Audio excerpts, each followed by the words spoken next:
Okay, Assalamualaikum warahmatullahi wabarakatuh. Good morning, everyone. How are you today? I hope all of you were doing well. I hope all of you were doing fine, and I hope all of you in good conditions. Okay, everyone. My name is Yanuari Pratama Yuda.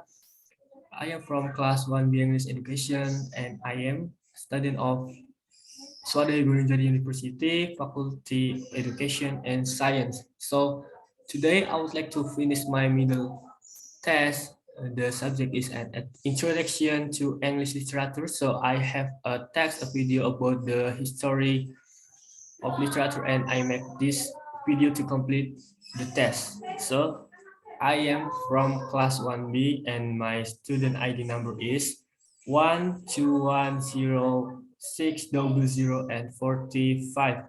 Okay, I will explain about the uh, ancient period. In the first slide, I would like to explain about the ancient period, but I can mention some point. The first is cells in Tibet and England. In the days around the beginning of the 10th AD, the inhabitants of the British archipelago were from the Celtic tribes. They are still relatively primitive. The second is Celtic as the language. The language they speak as Celtic language other than English. Then the third is 50 AC Rome invaded to England, made it province civilization. In 50 AD, the Roman army occupied England permanently and made England a province of the Roman Empire. Under Roman rules, the indigenous people gained civilization.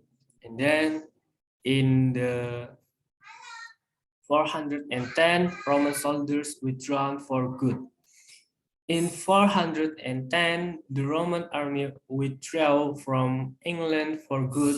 The Celts, who were used to getting a break from the Roman army, were now unable to defend themselves against the Germanic tribes, then began to invade the British Isles.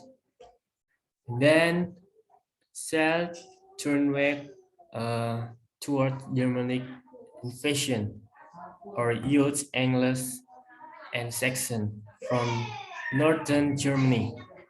This tribe with the huge Angles and Saxons who came from the region of North Germany. They are the ancestors of most prisons today.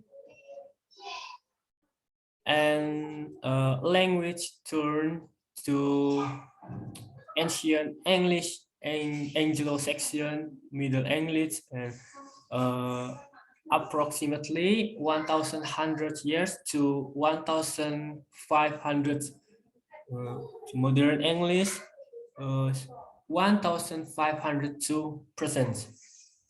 Their language is Old English, which is also called Anglo-Saxon. Is later grew to Middle English, is 1,100 years to 1,500, and modern English is 1,500 to present. And next slide is now civilization, the spending of Christians. Number two is monasteries with centers of knowledge. And three, from spoken to written culture. One of the important events after the settled Germanic tribes in England was the entry and spread of Christianity among them at the end of the 6th century. Monasteries were established and became centers of science. It was in Tuesday that English literature, which was previously only oral literature, began to both written down. Then, Old English literature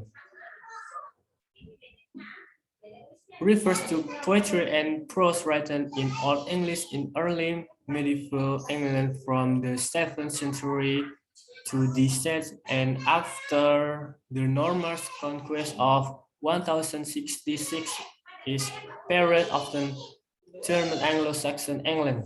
The 7th century work Sedmon's hymn is often considered as the oldest surviving poem in English, as it appears in an 8th century copy of the Buddhist text, the ecclesiastical history of the English people. Poetry written in the mid 12th century represents some of the latest post-normal expressions of Old English.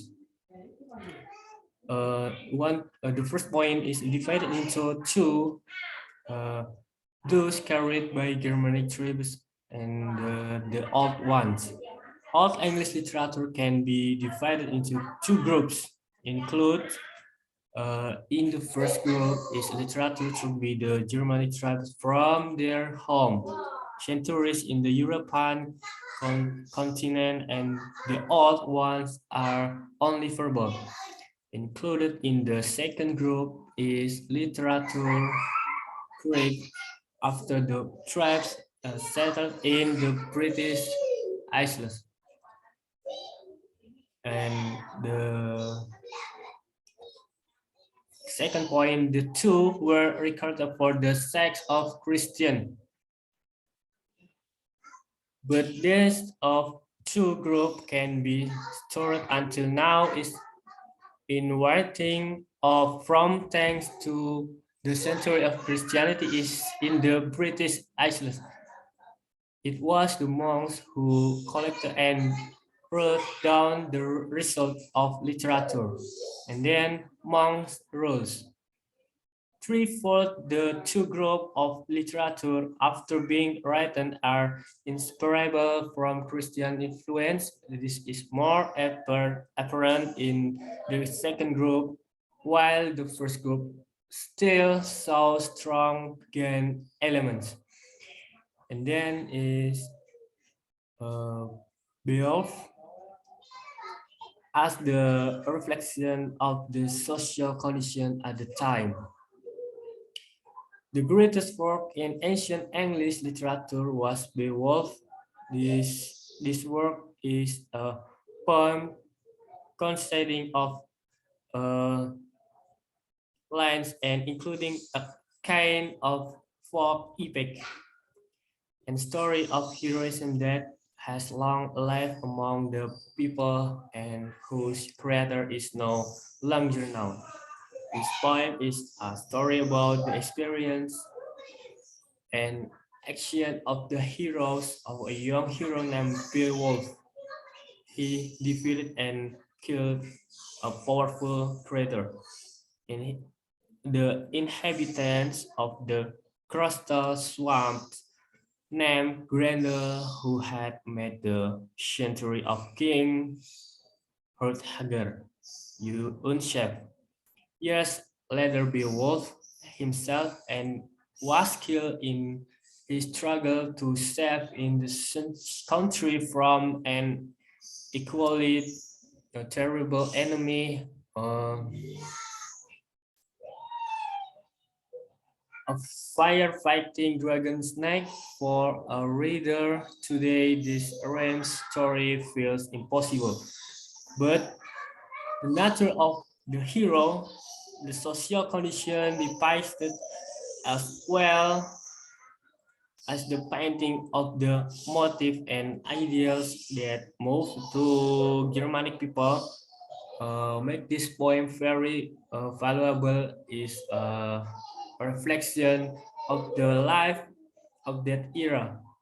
Living in those days, as described in Beowulf, was not easy and required physical resilience, unwavering courage, our awareness of duty, loyalty, and self-respect.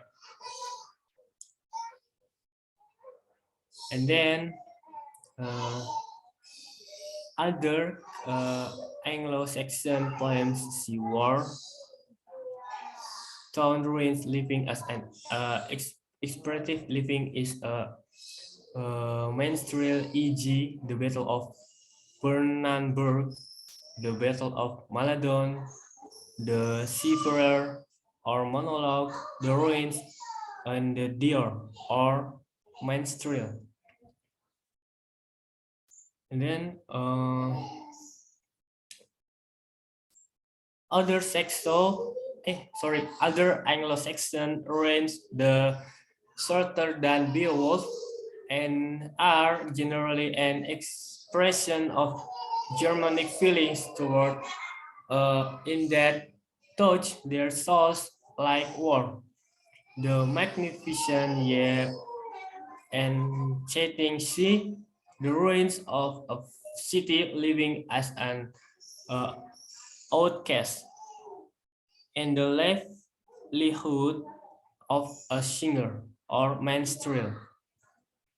Uh, and then is generally poem reflect serious and gloomy feelings. The Battle of Maldon and the Battle of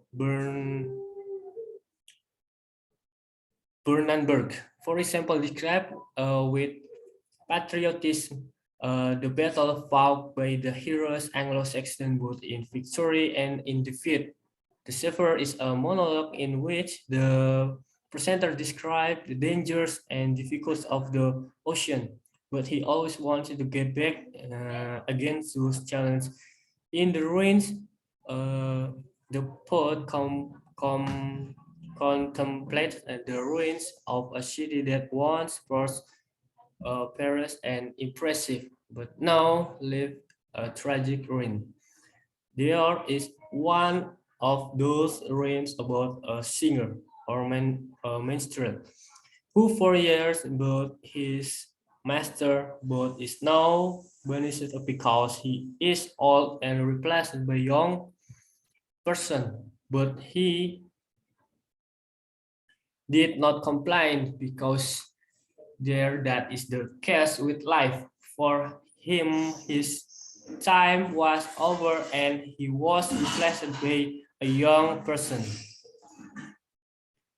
There is one of the uh, most human Anglo-Saxon range. Then other characteristic. The one point is uh, sensitive to nature and the belief of destiny and prominence of manhood and loyalty. The Germanic people, in terms of physicality, seemed rude as well as their way of life. Many of them became soldiers and pirates, but they had deep feelings and noble emotion as revealed in their literature in general. Their poetry is serious and somber. Next, we find the following properties: sensitivity of nature, ex, especially in its terrible and gloomy aspects, and the belief in weird or fate, and the protrusion of virility and loyalty. And last, most poems are religious.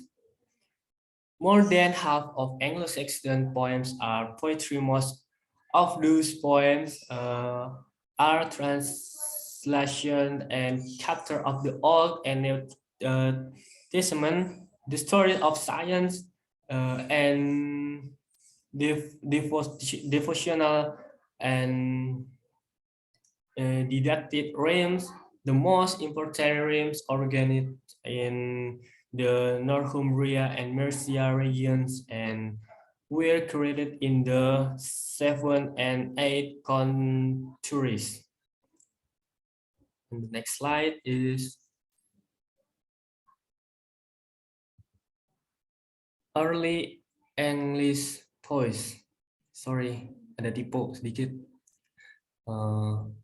Early English poets, 7th until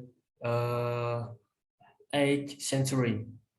The first point is Catman from Whitby Monastery, paraphrase containing Genesis, Exodus stories.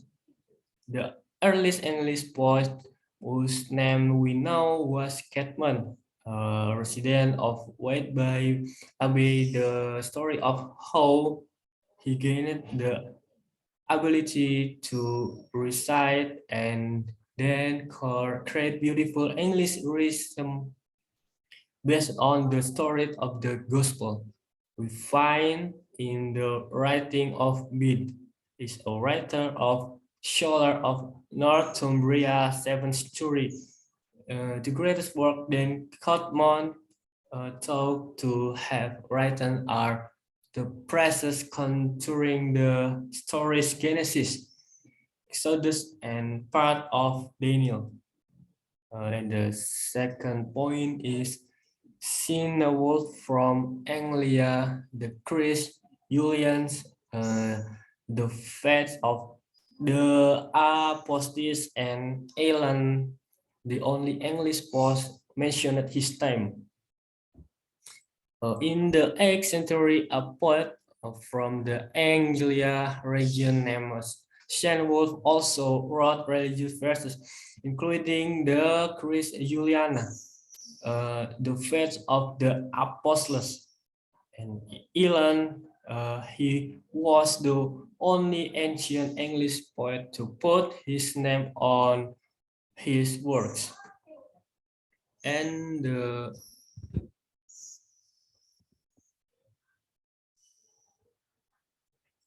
in 50 AC, Rome, attributed to England, made it province civilization.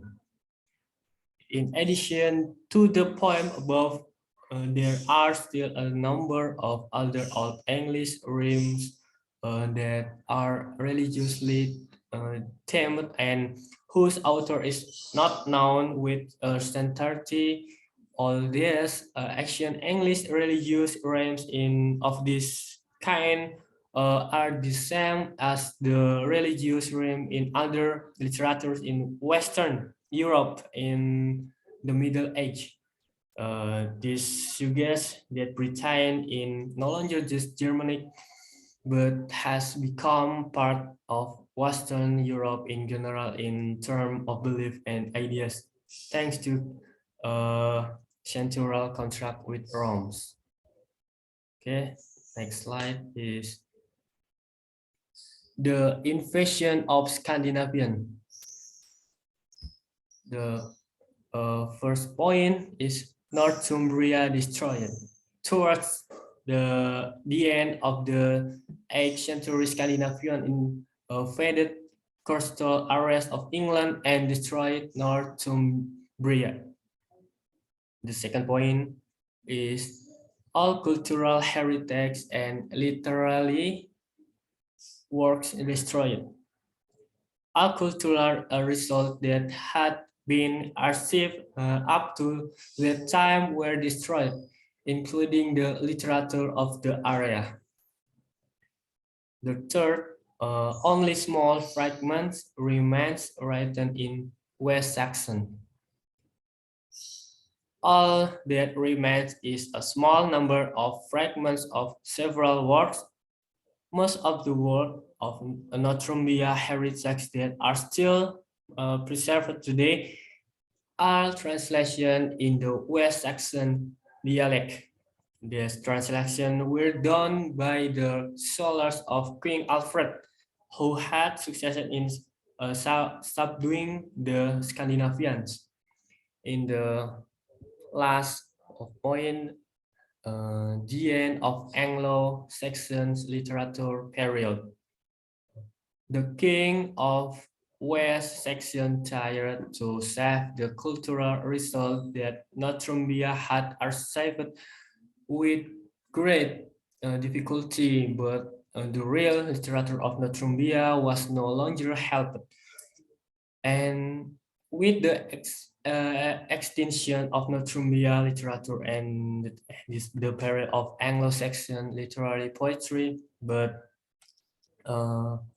with the operations of Alfred of West Saxon or Wessex, a new age in Anglo-Saxon literature arose, a period of prose. In any literature, prose usually appears longer of poetry range is easier to pass on by word of mouth and easier to memorize.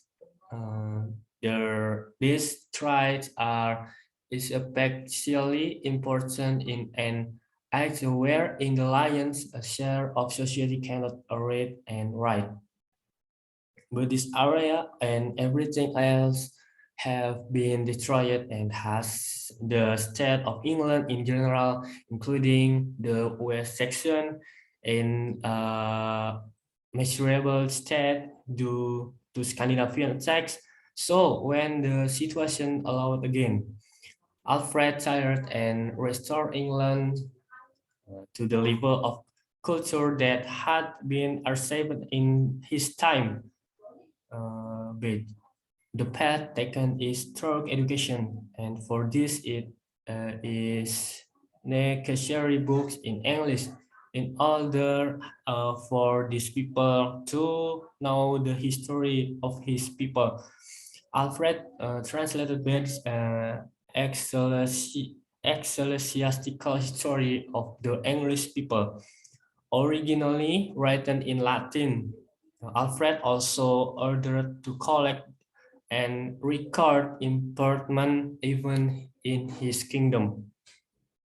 And those records were passed on even up to 2 centuries after King Itu died. These records are the famous Anglo-Saxon chronicles, which in addition to being valuable historical document is also a monument to early English words. And okay guys, thank you so much for watching, and I hope this can finish my test up and my mid test about introduction to literature subject in my college. Thank you so much for watching, and thank you so much to Miss Utut Kurniati, SSMA, who have taught me everything about the ancient period and introduction to literature. And Assalamualaikum warahmatullahi wabarakatuh.